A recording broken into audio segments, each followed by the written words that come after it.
Hello and welcome to the 7 Radical Income Welcome Questions. Now this module is important because all these questions are about you being organised, either organised at an inner level or organised at an outer level. And the more that you are organised, and especially in the human being experience of this, the easier it is for your mind to feel calm and as if you are going towards what it is that you say you want. So I really encourage you to do these questions in the way that I'm saying and play with them, okay? Remember, it's about organization, it's about focus, and we know that the mind really likes to have something to do, otherwise it can be scattered all over the place. Even sometimes when there is something to do, it's like that. Organization, focus, and what was the other one? The other one is, oh yes, over time, the answers to these questions will provide you with results that or specific figures that you've put down for you to be able to monitor what has been happening over a longer period of time. So at the end of each month, you will have some things that have happened in your business, and you'll be able to go back and have a look and see if there are any trends or any patterns emerging that you hadn't realized. And that's really valuable. So what's really important here, though, is we are talking about numbers. And I know that numbers can make people sometimes a bit nervous. I've certainly been like that, and I can still be like that sometimes. But what I'd like to say about numbers is remember the first principle of radical income welcome thinking. Money is not real. The numbers that we are writing down are representations of something, but they're only representations of what we say they are. So we're going to play with this a little bit.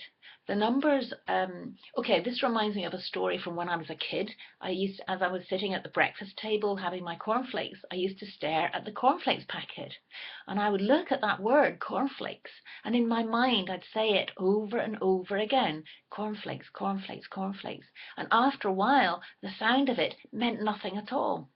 The word that I was reading meant nothing at all. It became simply shapes and color that had no meaning attributed to them. And that's because that is what they are. These numbers are the same thing as the cornflakes. The more you look at it, the less it means. Hooray! So it really doesn't matter what number you play with or what numbers that you play with. And you'll understand what I mean when we come to the first question. But have this as a context. This is a game. We're playing with numbers and it's not real. We're having, hopefully, some fun with it. The second thing to remember is that you are, remember, primarily a spiritual being having a human experience. And this means that the numbers do not represent who you are. They do not represent who you are. They are not a statement of your self-worth. They are not saying how valuable you are. They are not stating anything at all about you, about whether you are good or better than the other person or worse than the other person. It's just a game that we're playing at the human level. Yeah, that's really important as well. And finally, I think that's it actually. That's the introduction for this. So the best thing that you can do now is go on to question 1 and go through the questions as I'm guiding you and enjoy yourself. See what happens. See if you really can have fun.